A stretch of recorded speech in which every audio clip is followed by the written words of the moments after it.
lives one day at a time. Kimmy Kim and Elations Radio.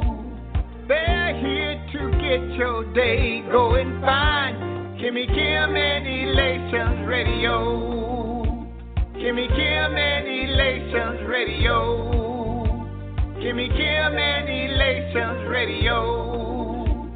And here's your host, Miss Kim Robinson.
Amen. Black Lives Matter.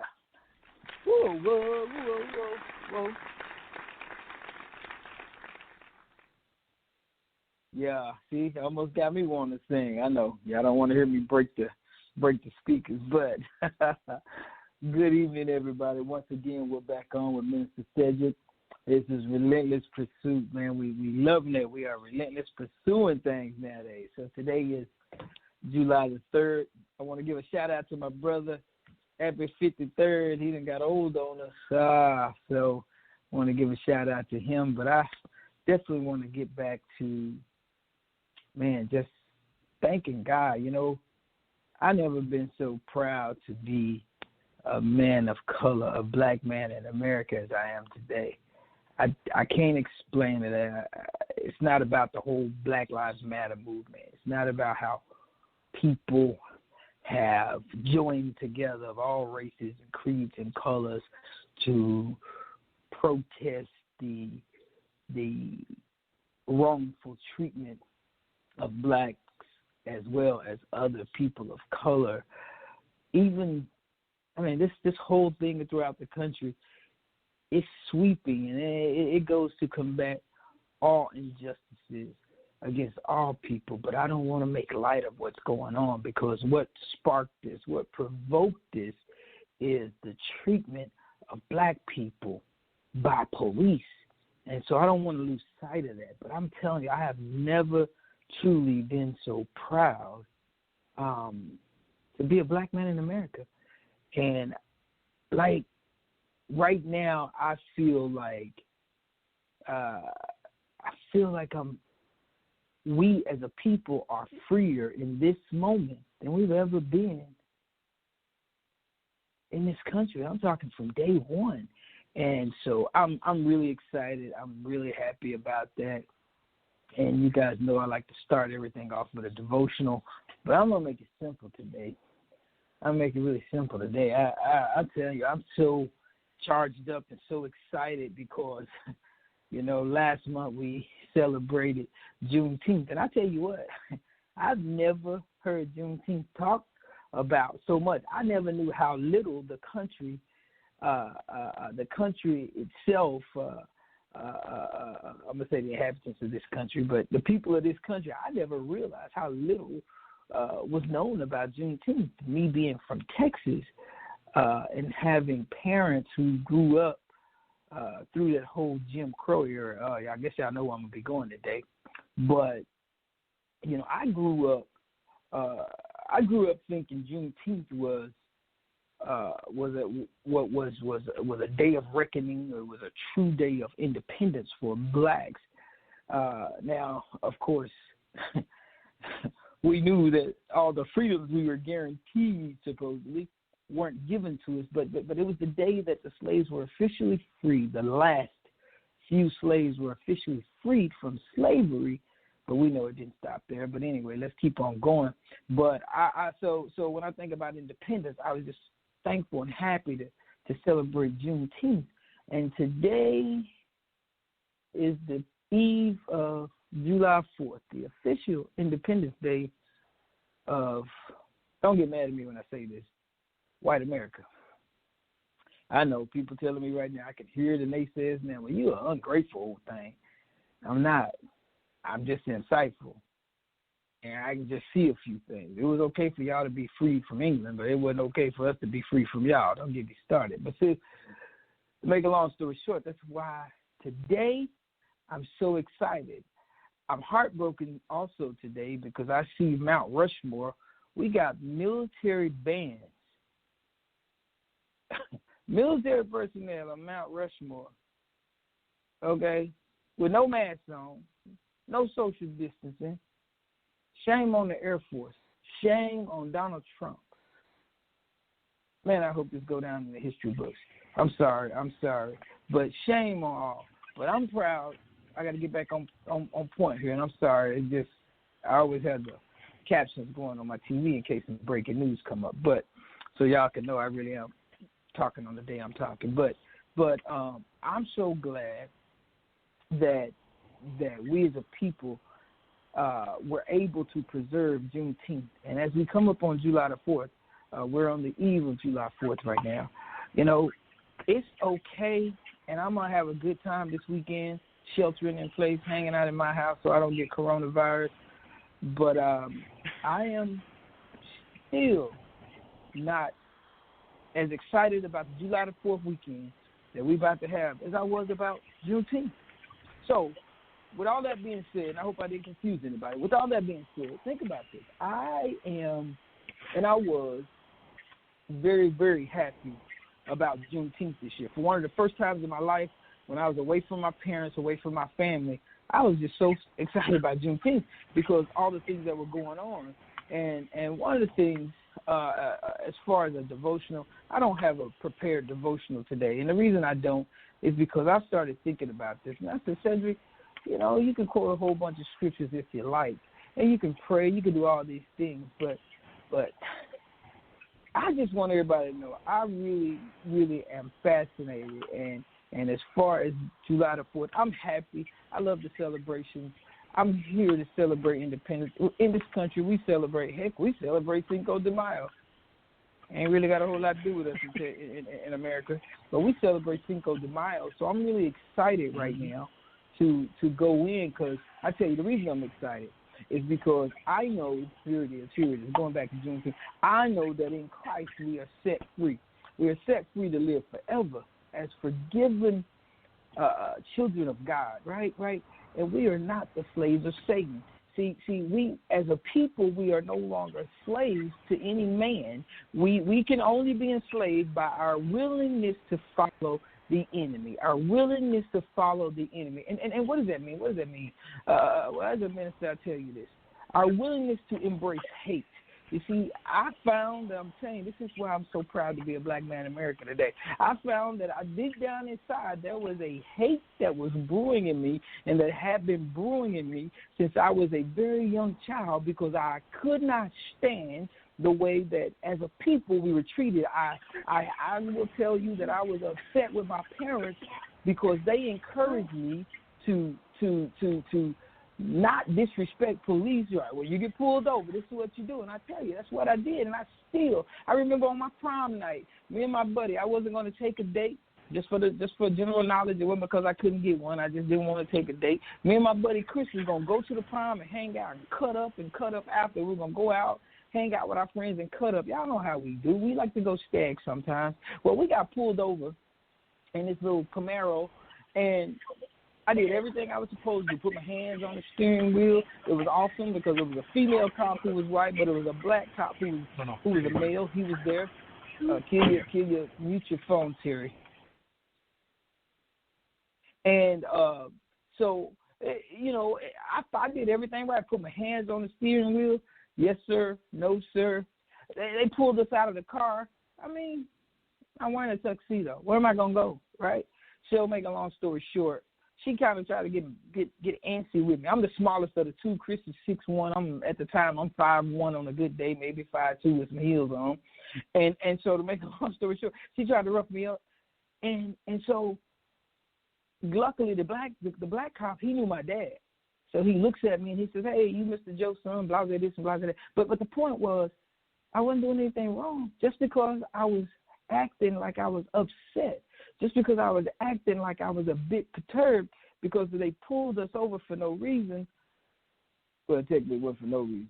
But they pulled us over and pulled us out the car. They were excessive in what they were looking for, and because I had an attitude about it, she gonna show me who's boss. That was crazy to me. So I say to you that I'm happy to celebrate 4th of July. I'm happy to celebrate independence, but see, I'm more happy on the 4th of July just to be a black man because we just celebrated Juneteenth, and I'm happy because I'm a black man celebrating 4th of July. I ain't dead yet, right? But I'm happy because there are so many people out in the street helping to fight for the rights that we have been guaranteed for many years, or rights that have been due us for over 400 years. But the system, the society has always found a way to oppress us.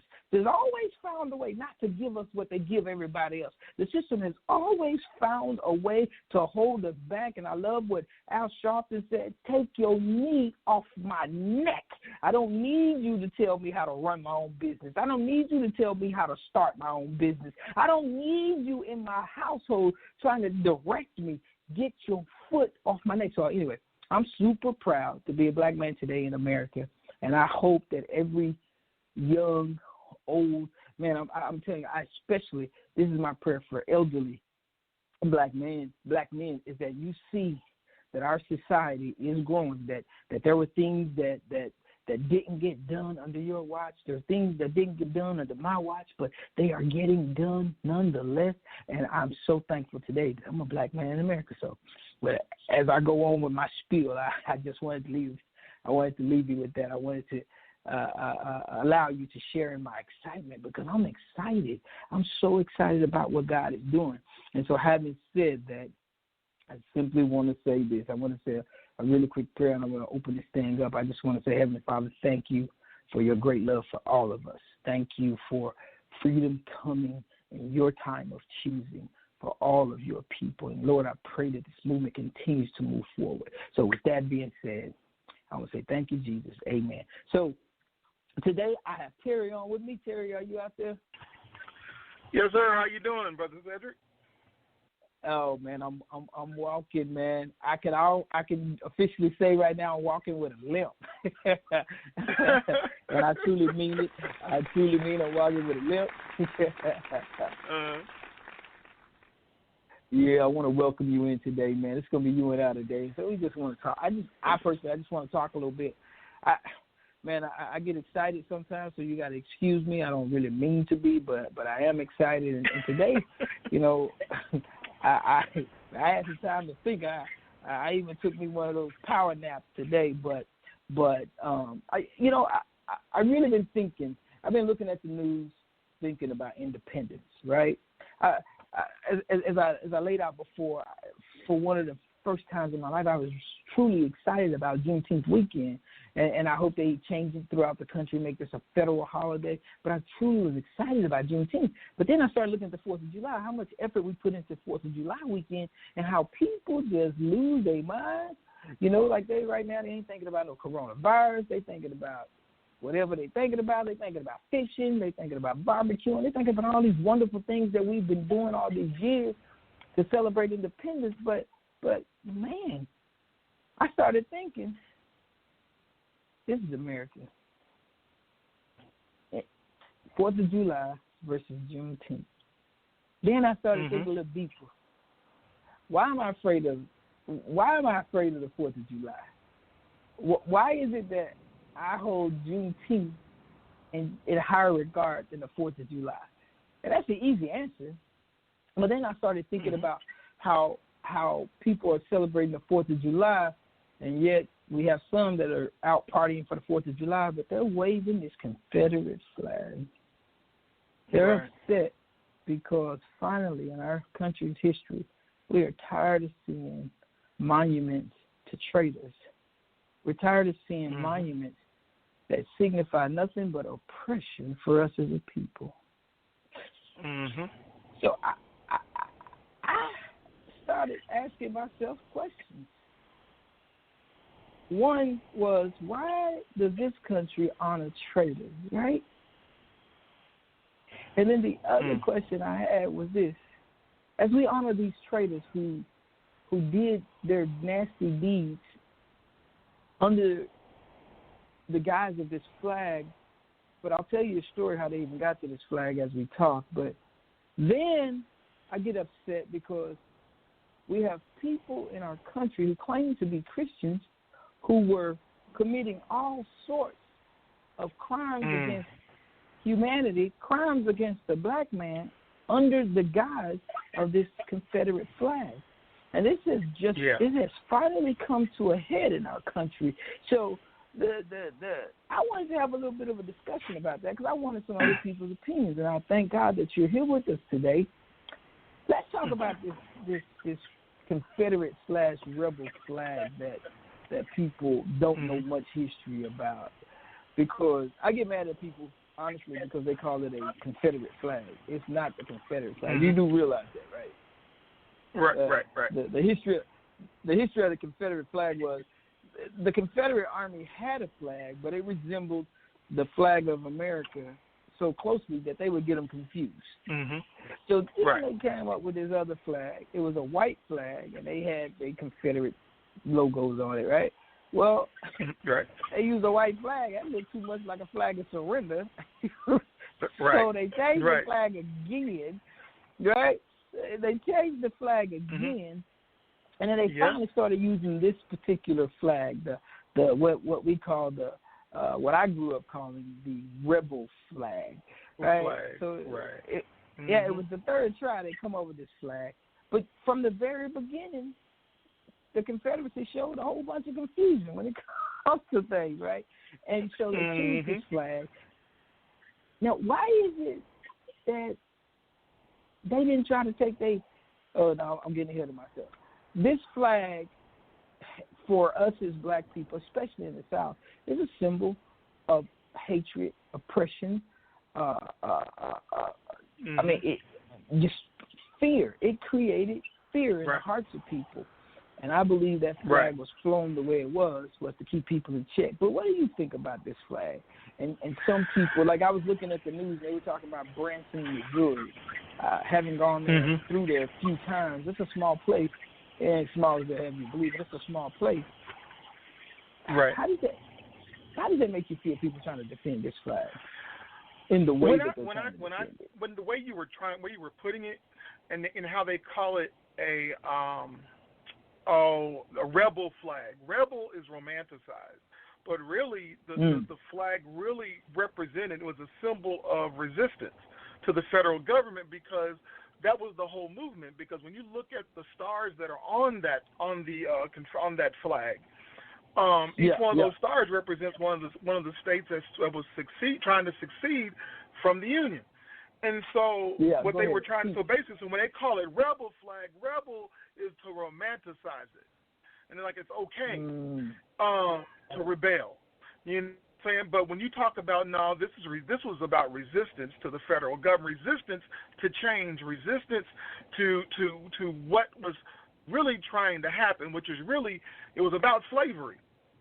That the whole war was really about slavery. They wanted to keep slavery, and they resisted. And they were all about resisting that, resisting change, resisting. And I look at even today, the way the flag is about, it's resisting, trying to resist, rebel against what is really right and just.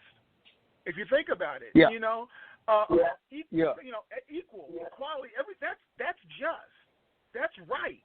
But when you have people that feel like they're being, let's go ahead and put it out there. Some white people feel like that their life is being encroached upon because of black and brown people, and that they're getting less because there's more black and brown people. They feel like that they have to resist this, because if we don't resist it, we're going to lose power. We're going to lose control, because that was what that flag represented for them, was really power and control. And all these statues and things like that, those monuments, that was nothing but a reminder to us of who's in control. So now all these things that symbolize their place in society as being people of the majority, of the so-called majority, is being taken down. They don't feel like that they have any control. And so the thing that they feel like they can do is resist or rebel, resist, or whatever you want to call it. And if they call it rebellion, it's romanticized, it's okay. But when you call it resistance, it becomes something else. Yeah. You know, it's funny because when you think out through the years, the black movement, the movement for us as black people was called resistance. When you go back to the 50s and 60s, when you start reading about Huey P. Newton, and you find that they called it, whenever you put up black power, it was actually called a resistance movement. And resistance movement. Yeah, that's what that's what you'll find it referred to quite a bit. But I tell you what, my thing about the flag is it represents such, like you said, it represents such horrible atrocities. You know, and I believe that in a lot of the states who adopted this, and I'm so glad Mississippi has voted to take, quote unquote, the stars and bars out of their state flag, because it meant what this flag has meant to us as a people is it's been a constant reminder that you are my nigga. Master. It's a constant reminder that I am your master. It's a constant reminder that you better stay in your place or you know what's going to happen. And so when I think about Independence Day, and yet this flag flies in many cities throughout this country, are we truly free? There's no freedom in that. Can I say something to Sedric? What's something that you said prior to this? How, when you look back into the 50s and the 60s, the Black Power movement was called a resistance. The Black Panther movement was called a resistance, and because it was called that, it was deified. It was not deified. That's right. It was vilified. It was vilified. Thank you. Vilified. It was vilified. Right. And how everything that the rebel flag stands for was romanticized. And that was, called a rebel, because think about it, back in the 50s, it was nothing but like being a rebel, wearing the leather jacket, doing all these different things. James Dean, the rebel, and all these different things. It was okay to be a rebel, but it's not okay to be a resistant. And honestly, I look at how even in our government now, it's not being called a rebellion. It's literally called a resistance. And there's so many negative pieces that are trying to be attached to it that and I'm thankful for our brothers and sisters nowadays, the young people that are recognizing the play on words and how that affects how people receive what's being brought. Because for so long, the president of this country tried to vilify Black Lives Matter. Still trying. What are you talking about? He didn't stop. And he's still trying. Right? He's still trying. But I love the young people and how they're standing firm and says no. And we got people that are allies with us that realize, something. This is not this is truly a rebellion that needs to happen, an overthrow that needs to happen. Not just a resistance, but a rebellion that needs to happen. Black lives do matter. Right. That's right. You know what's really striking, if you really now again, I studied all this history back when I was a kid. My memory is a bit foggy, but what's really wonderful to me, because you keep using the term romanticizing, and do you notice how they kept this whole Southern thing alive with this rebel flag? Because they romanticized the fact that these Confederate soldiers died. They romanticized it all. They made it look like they were heroes. Like they started to entomb their generals from their army, and they just made it awe-inspiring to make the Confederate soldier, his cause was just, and they were heroes to their people. And they may have been heroes to their people, but they lost. They were traitors to what we know now as the United States. And here's some things think about this. Years later, we created all these monuments. We made these people heroes. And take this, I will go somewhere with this. We started romanticizing the entire Confederacy. And then as history goes on, we find that they say, was this a lost cause? But see, when the Union troops were in the South and they came into the South and they said, okay, ain't no more black people slaves. Black people, you're no longer slaves. But what people don't know, the Union Army general who freed the slaves, he wrote up his little document, and he basically told them, well, don't leave your plantation, still work for the men that was your masters, but you are no longer slaves. You must be paid wages for your work. Now, of course, we know how well that went over. And then eventually the Union Army was pulled out. And then think about how the Confederate survivors, that's all I'm going to call them, the survivors, because they ain't no heroes, they ain't nothing more than that. But think about what they did. They got everybody involved in their cause. You know, the one thing they did that I will say was genius, they got the women involved. You heard of the Daughters of the Confederacy? Confederacy. Right? Or, yeah, you've heard of them. Again, continuing to push that Confederate message and making it, making them heroes. But I tell you what, here's the problem with all of that. I'm going to say it like this. With the movement that we're seeing out in the streets right now, that's what they're doing. You know what, man? It is beautiful. It is wonderful to be black in America today. Not just because you're black, because we can't change that. We were born this way. You know, I always tell people, I'm black. I was born this way. What's your excuse? Right? What's your excuse to be white? You were born this way. You know what I'm saying? So what's happening is the exact same methods that were used to keep the Confederacy going is the same method that's tearing all this nonsense down. You weren't heroes. There's nothing heroic about that. You lost. You started a war, all right? That's the first thing you did. You became traitors. You organized this, that, and 69. Then the only reason you fought the war is to enslave black people. You lost the war, right? Then, years later, you implement Jim Crow. And tell you what, I'm going to tell you something else about this Confederate flag, as we call it today. Do you understand that flag wasn't flying like that until the civil rights, until we started trying to integrate things, until the 50s and 60s, right? Until the protests against lynching. That's when they start truly adopting this flag. That's when they start truly flying this flag. The KKK started truly pushing their message under the guise of this flag because they didn't want integration. I'm saying, so I have a problem with it. And so now that we celebrate the 4th of July, I'm saying, are we truly celebrating freedom? Because my 4th of July was June 19th. My 4th of July is already passed. Yeah, June 19th, also known as Juneteenth.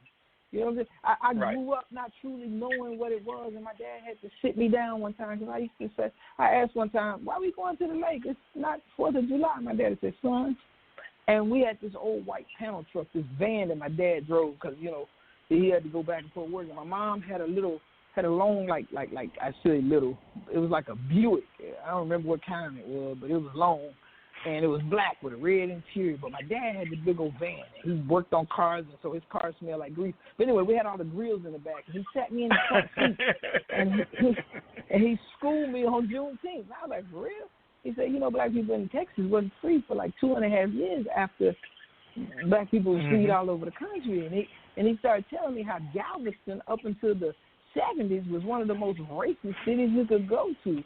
And he just kind of broke it down to me. He told me how he grew up, and I was like, whoa. And so what? And I'm trying to tie this together. So what happened was, my dad was doing exactly what all these folks talking about their heritage, these white folk about the Confederate flag was doing. See, he was check this out. He was dealing out some what we call memory stones. You hear what I'm saying? He said, Daddy, he said, son, I want you, this little tidbit for you. I want you to put this in your mind. This is a little memory stone. I want you to hold on to this. When your kids grow up, I need you to teach them about Juneteenth. When your kids grow up, I need you to teach them how to address the police and how to do this. But I was a bit of a rebel, right? I'm like, man, you don't call police officers sir. I don't care. You don't say sir. You don't say ma'am. It's just yes and it's just no. Every time I'm not saying it's the smartest thing in the world to do. I just want my kids to feel empowered when they talk to the police. I want them to feel like, you know, we're on even footing here. If I respect him or her, they're going to respect me. But when it comes to this flag, being from Texas, I knew, and I didn't know it at the time, but I knew friends of mine from school whose parents were police officers. You look at their front license plate on their car, and in Texas you got to have 2 license plates. You look around the license plate cover, you would see these little flags. You would see that little rebel flag. And growing up, I just thought it was a rebel flag. I didn't really understand what it meant till my dad sat me down that one day. And I think by the time that happened, I was already in 6th, 7th grade. You know, a lot of things happened, but on this Confederate tip, it's horrible. And so I'm happy that we're out here fighting against it because this flag represents hate. You know, And ain't it amazing how right now with the advent of cell phone camera footage, how we can see how hateful a lot of these police who serve in these police departments are, how truly hateful they are? Let us not turn a blind eye, because you can go back to the Vietnam era, to the 1960s and 70s. Heck, they had them cameras rolling, and you saw it. But somehow a black and white picture did not bring home the carnage that was being that was happening to Black America. But now, definitely it's out there. And so, how did you teach your daughter? I know you have a wonderful young lady. How do you feel? She's been stopped. She's been given a ticket or two. Am I right? Yes, she is. By the police. It's kind of funny. She's here with me now.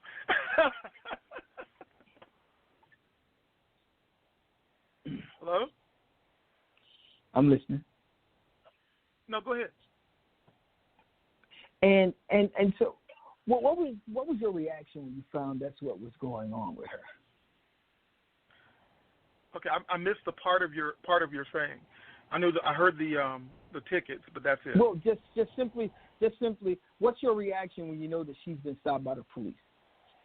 I'm going back to the Confederate flag.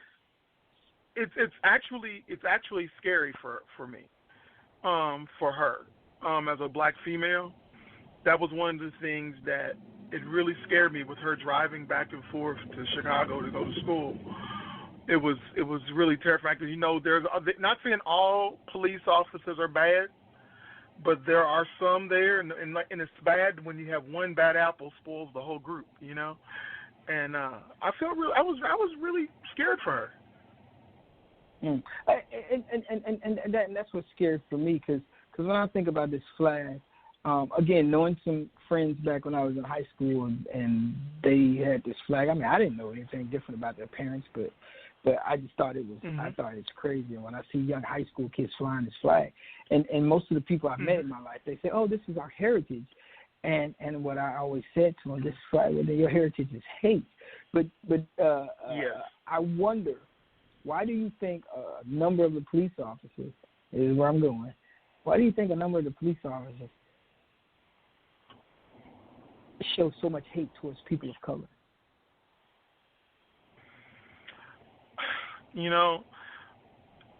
I come from a place where I believe there's implicit bias in everyone.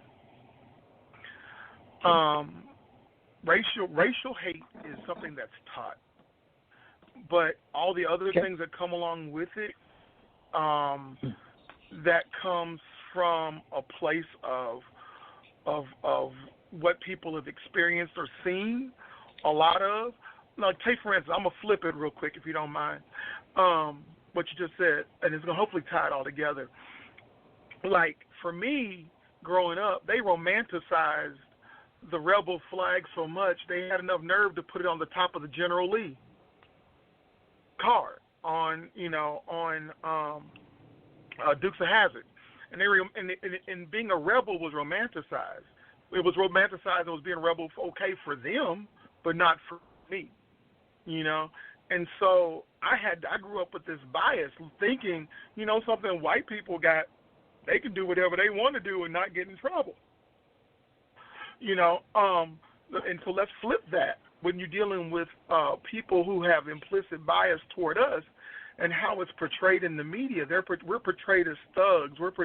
We have leadership. We have a president that calls black people thugs, but calls white supremacists good people. And it's like all these different things are being put out there in the media and whatnot about us. And some of these people, they've never interacted with us, but yet they're policing our areas and they're policing our communities. They come in with these implicit bias based upon what they may have seen on TV. A black man is overly sexualized. He's extremely strong. He fights all the time. He argues all the time. He's very this. He's very that. And they come in with these implicit biases. So what happens is they police our area. They don't know how to communicate with us. They don't know us for real because they've never taken the time out to get to know us. Right. It's funny sense. because it's funny in what you're saying. It does make sense because when I think about it, I think that police are a number of the police who are and who do react towards black people this way. It's because I think I've said this before. In the 1960s, the call went out. They said to all of their followers, the white supremacists, the neo-Nazis, the skinheads, the Klansmen, they said, join the military, learn the tactics. Join the police force. Right. Join your local police force, learn the tactics, understand the law. Matter of fact, run for office in your city or town so that you can eventually get up to the state office and the federal office. Yeah. And we're going to oppress these people. And Jim Crow will never die. I say segregation today and segregation forever. That was their cry. That was their motto. And so that's what they were taught. And they did one thing. Right. And this is how Black Lives Matter is going to defeat the white supremacy in this country. Now, Trump going down. What they did was, think about it. When they say heritage about this flag, when they talk about their heritage, you got to think about it. When you commit something to your memory, right? You and a group of people, you kind of pass that memory down from generation to generation. Like I said, my dad teaching me about Juneteenth. When you pass that down, and check this out. Right. As you pass it down, it becomes more emotional for a person hearing it, right? And now it becomes a sacred, you basically take a sacred oath to uphold this, what you call your heritage. But let's understand what heritage is. Heritage is your past. And what do you do with your past? You take ownership of your past. When I hear somebody who's so in love with this flag, they are taking ownership of the past that this flag has attached to it, which means that slavery is okay with you. Segregation is okay with you. Is okay. And so, and so they wave this symbol out in public and don't even understand what it truly means. But I say again, hatred can be passed down. You said it before that people can be taught to hate. And so on that, so man, I'm glad they're tearing these flags down, and I'm glad people are upset about it, because if you're upset about something, you'll change it. You'll make a change. And I'm glad that everybody's out here. And again, when I think of Independence Day, I'm gonna go all the way back to Juneteenth, because even at Juneteenth, I got to square off on some things. We wasn't free. I mean, it was official. The Emancipation Proclamation. I think we need to go back and read it. Go back and read it. And then after that, after the Civil War was over, again, the slaves in Texas weren't free for another 2.5 years. But even after the Civil War, when they allowed the South to have their way, Jim Crow was instituted. And what happened? Being black and being free back then wasn't much different than being a slave. The only difference was the master ain't got to feed you now, right? The master ain't got to clothe you now. Right. Now you got to work for the master for some. He got to pay you, but it's some meager wages. He gonna let you live in one of the same old little broke down huts that you lived in before with dirt floors.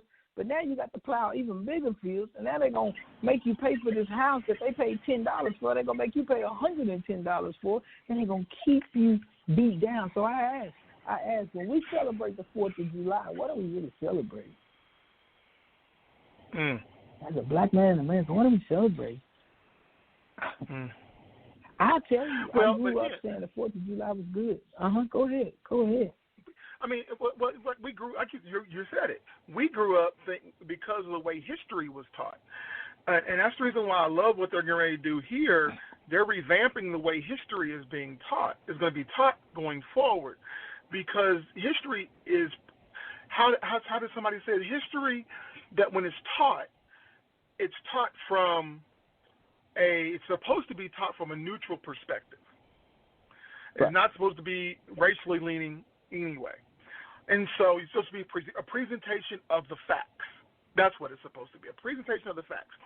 But for so long, the 4th of July, that's all we knew.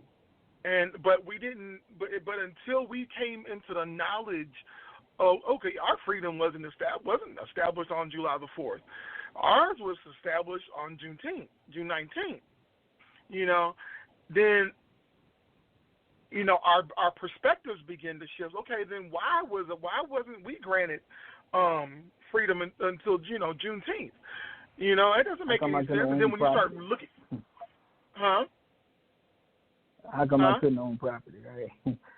Well, how come I couldn't own property? How come I couldn't do these different? And the questions start to rise, and then they have to put in the rest of the history for it to make sense.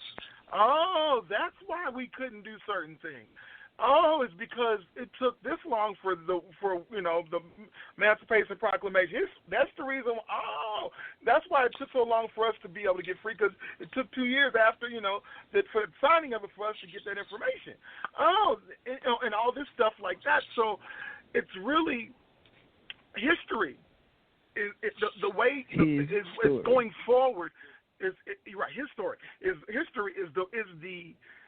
is what's going to be key here for future generations. So this will not be able to. So this won't repeat itself, because whoever controls the history, the story. Okay, you just hit me. I'm gonna have to do this one. Whoever controls the story. You know what I'm saying? Controls the mind. So now we're saying, no, you no longer control our mind, and that's the problem, because that's where the true rebellion should be. You're no longer controlling our mind, and that's what it is. We realize now we've been oppressed. The story that we've been told has not been truthful, has been a lie. That's right. But yet now, but because we're now coming into this knowledge, they feel that it's truly a rebellion against what we have been traditionally taught. It's not being romanticized. It's being called a resistance with the negative versus a true, honest rebellion. And honey, we need to take a look at the way we've been doing things, the way we've been telling history. Yeah, absolutely. And that's kind of where I really want to get with all of this, is because we really have to think about history, because as again, I really wanted to talk about Independence Day, and I think the 4th of July is a great day for us to get together as families, for us to get together as a country and celebrate. Hey, the United States, whoopee! But I think it's sad that we don't get together like that on Juneteenth, even if it's just black people. I tell you what, Cinco de Mayo, you hear about that. Mm-hmm. You hear about Cinco de Mayo all the way back in February. Wait a minute, what's in February? Oh, that's Black History Month. Why are we talking about other holidays? Why we not? And so, hey, here's something else I bet most people don't know, and you can tell me if you know this. Did you know that there was the National Juneteenth Observance Foundation? Did you know that they have a flag for Juneteenth? Did you know that? No. You hit me with something I did not know. I'll put it on my Facebook page. But yeah, there's an actual flag that they have that represents Juneteenth. You see, we can't pass down history. We don't know it ourselves. Now, granted, that's a fairly new flag. I think it was created in like 1997. Don't quote me on that, but I think somewhere along 1997. It's been revised a couple of times, but I do know the flag that they fly today actually has the date on it that says June 19, 1865. Because that was when it happened. And so though I'm talking trash about this Confederate flag or this rebel flag or the adopted flag of the Confederacy, it's because it is trash. And I have had many conversations with men. So funny, I used to work with these guys who were from North Carolina, and they were older gentlemen in their late 50s, early and late 50s. Well, that flag is just our heritage. And I said, are you willing to assume everything that heritage provides? And then we got into talking about the KKK, and I explained to them what it's like, what it must have been like for a black family seeing that flag, because the association they have with that flag is seeing their family members lynched, castrated, burned alive, drowned, spit on, kicked, beat, wrongfully imprisoned, choked, bullied, all the horrible things that they didn't want done to them, they did to these black people. And I explained to him, and I said, I just want you to think about all of that. Now I want you to put a white face on it. And I remember the first thing the one guy said to me was, well, Sedric, I never thought about it like that. Well, what way was you thinking about it? All the while, this flag is waving high and mighty in the sky, and then I got to go to the courthouse the next day, and I see this flag on top of the courthouse. I see a flagpole in the middle of the street, and you got this flag flying. What am I supposed to think? I'm supposed to be terrorized because that's why you put it there.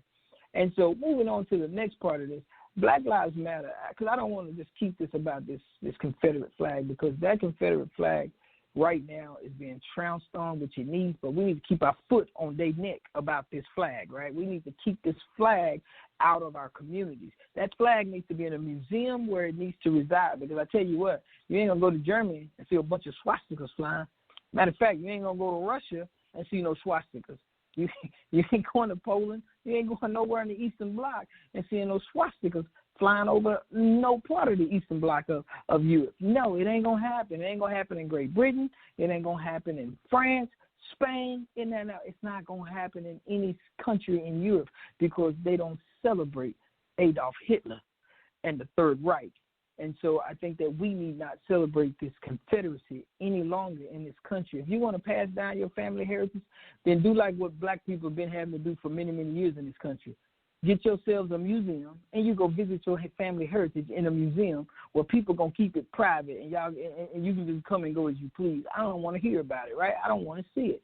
And so it's horrible. But I tell you, moving on to the Black Lives Matter and independence, I think that what's going on with Black Lives Matter, and Terry, jump in if you want, but I think that what's going on with the Black Lives Matter movement is that people are now doing what the Confederates did. Now we are romanticizing. We hate the death. We hate that our people are being killed, but instead of them just being killed and forgotten, they have become martyrs. Oh, man, I'm telling you, they have become martyrs, and what you don't want, because being a veteran, we don't go in the Middle East. We don't want these people to become martyrs. Why? Because other people will pick up the mantle and try to follow them. We don't want them to glorify dying. Matter of fact, we try to teach them that dying ain't no good. You ain't going to get no 72 virgins. No, you ain't getting that. You getting dead. You getting put in a pine box. Matter of fact, we're going to throw you in the ground without a pine box. We're going to let the animals come dig you up and eat you. That's what we try to convey. And so we don't want them doing that. And that's the very thing that's happening with our young black people that are being killed. So they're no longer just dying. Is my living in vain? Is my dying going to be in vain? And right now, it's proving that, yes, we've lost far too many of our young brothers and sisters, but it's not in vain.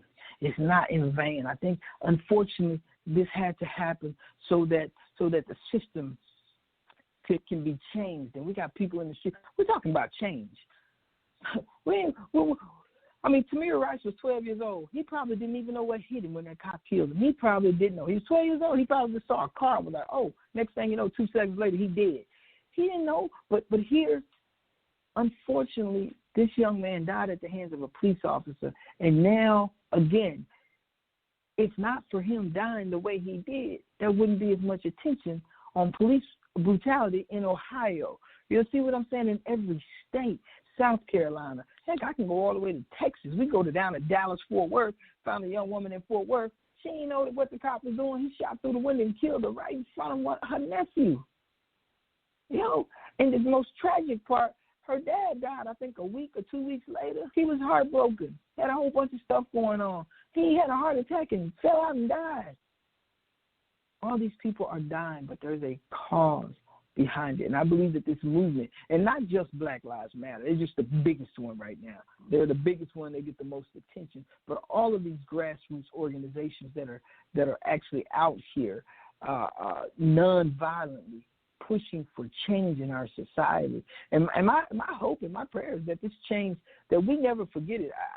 Again, I can make a bunch of excuses why I'm not out there, but I have a means of supporting people who are out there.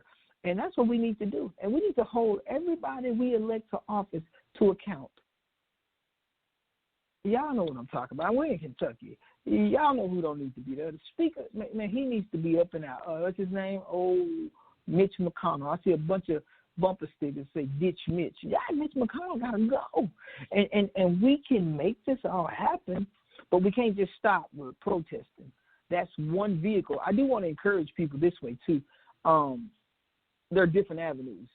Everybody can't jump on a train and go get something done. In other words, everybody can't get out of the street and just protest, right? We need people out in the street protesting, but we also need people running for office, right? The people that's running for office, we need y'all to have a coalition, a group of people behind you to hold you accountable. Because I'm going to tell you now, don't trust one man. Absolute power corrupts absolutely. You hear what I'm saying? And so we need a group of people with that person, right, to do what it needs to do. Terry, you mentioned history books, changing history books. Are you on one of these committees to help rewrite history?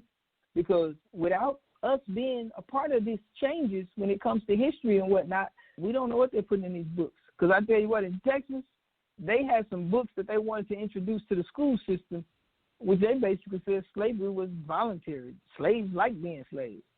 Of course, they didn't put them out.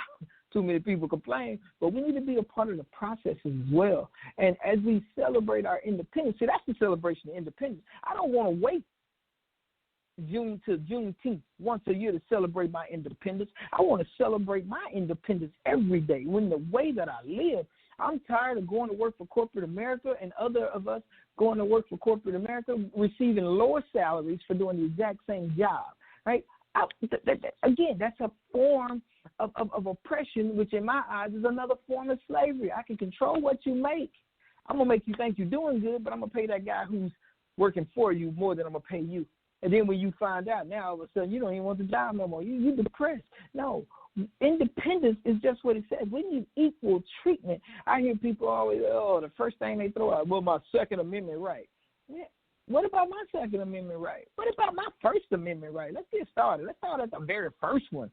You know, so that's what I want to do when it comes to independence. I want to be able to celebrate my independence every single day of my life. And that's my prayer, that all of us can do that as families, and whether we're black, whether we're white, whether we're Asian, whether we're Latino, whether we're, and I'm just going to even include whether we're gay or whatever other letters they put on it. I apologize, I don't mean no disrespect, but I just don't like going through it. Everybody know. None of that. I think everybody should be able to live. And as far as being black in America, we need to be able to live. And last week I kind of touched on reparations and all that. Okay, you know what? We need an organization to fight for that too. We can fight many battles at the same time. And when we fight these battles, you see, for me, when I hear about them, when I read about them, when I participate in them, for me, that's me celebrating my independence. And that's me being an American. You can't take that away from me. Just like the song says, I'm proud to be an American, where at least I know I'm free. Well, darn it, it's about time that they know that we are free. See, we know we're free, but it's about time that everybody else understands how free we are. And we need to make our decisions freely. We need to do this the way we know how to do it. There are black communities in this country who were under the thumb of Jim Crow and under the threat of losing their lives, and yet they prospered. They prospered until some jealous person came up and didn't like their prosperity. Then all of a sudden they want to take it away. That's what I'm talking about. Let's end all of that nonsense. Let's let this world know that we are not just people. We ain't never been animals, that we are more than capable of doing what needs to be done. We got inventors, a long line of inventors who had intellectual property and physical and all kinds of property and merchandise stolen from them, wealth being withheld for generations and generations and generations. Look, let us not stop. We are not ubu the fool. And so I want to leave everybody with that today. Let them know that I would love to celebrate. And the reason I'm so happy to be a black man today is I am learning today at 49 years old to celebrate my independence every day, the independence of my people every day. I'm learning to respect my heritage every day. I'm learning not to let history repeat itself, because I'm telling y'all, we're going to take this to a whole new level. And I just want to say God bless everybody, and I want to thank God for allowing me to live to see this and allowing me to live and to be able to participate in this. Because I love God, I love my fellow man. But sometimes when you love somebody you got to check them. You know, you got to check them. My mama and daddy used to tell me, son, I love you, so I'm going to beat that behind because I love you. I need to put you in your place. I need you to stay there. So let's keep on loving on our brothers and sisters who don't respect us and revere and honor us the way that they should. Let's keep on loving on them. Sometimes it's tough love, but as we close out today, before Kimmy plays this song, I just want to just say, everybody, man, appreciate the moment. Appreciate it. Take pictures, put them up, write notes to yourself, whatever you got to do, but appreciate this moment and know that today is the first day of the rest of your life, and I want you to go out and enjoy your independence. Enjoy your Independence Day every day, not just on Juneteenth or July the 4th. With that being said, y'all know how we do. I say find something you love, pursue it, and that is your relentless pursuit. This is Minister Sedric saying thank you for being on today. I love you, and I respect you all.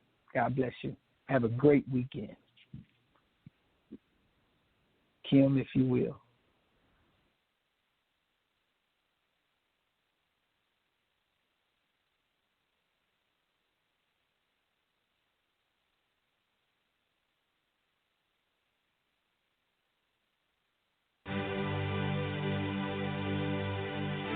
Lord, I just want to say thank you for sending your son down to die for my sins. Even though I messed up and I got it wrong, you love me unconditionally. So here I am, all I have is you, a sinner saved by grace, but is that really true? Cause I still feel in love with what I used to do, and I don't feel a change, but my heart yearns for you. I don't feel complete, even when it's going right. When I'm missing you, Lord, please come into my life. Loving you the real test, not to love you to get blessed. And yes, I know that you the best. So here I am to worship, sacrifice my life so you can work it. How you see fit for your glory is worth it. Everything else can take a backseat. Running to your throne for your mercy like a track meet. Why you have to ask me? I don't understand. Without you, Lord, how can I be a real man? I ain't gon' try.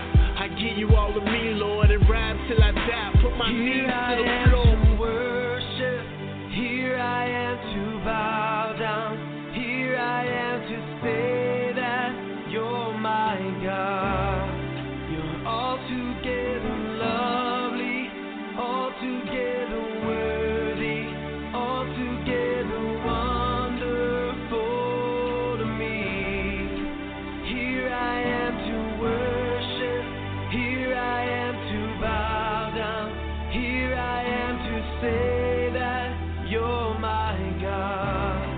You're altogether lovely, altogether worthy, altogether wonderful to me. So here I am, all I have is me. Still to this day, it feel make-believe. Why would you save me? I stoned you to death. I made you bleed on your cross to your last breath. Lord, was I really worth it? Cause apart from you, my life is all worthless. Ain't no point in working, cause it's all in vain. Without a real purpose, I really need to change. I don't know how, it's amazing that you even called me. Lord, I'm in RC, my struggles still haunt me. Random women every night, just to feel wanted. To feel like a man, cause my daddy didn't want me. And in past pain, addicted to Mary Jane. Father on cocaine, money down the drain. Baby mama drama, got me going insane. I know I've been redeemed, but I don't feel a change. Here I am to worship, here I am to bow down, here I am to say that you're my God. You're altogether lovely, altogether worthy, altogether wonderful to me. Here I am to worship, here I am to bow down, here I am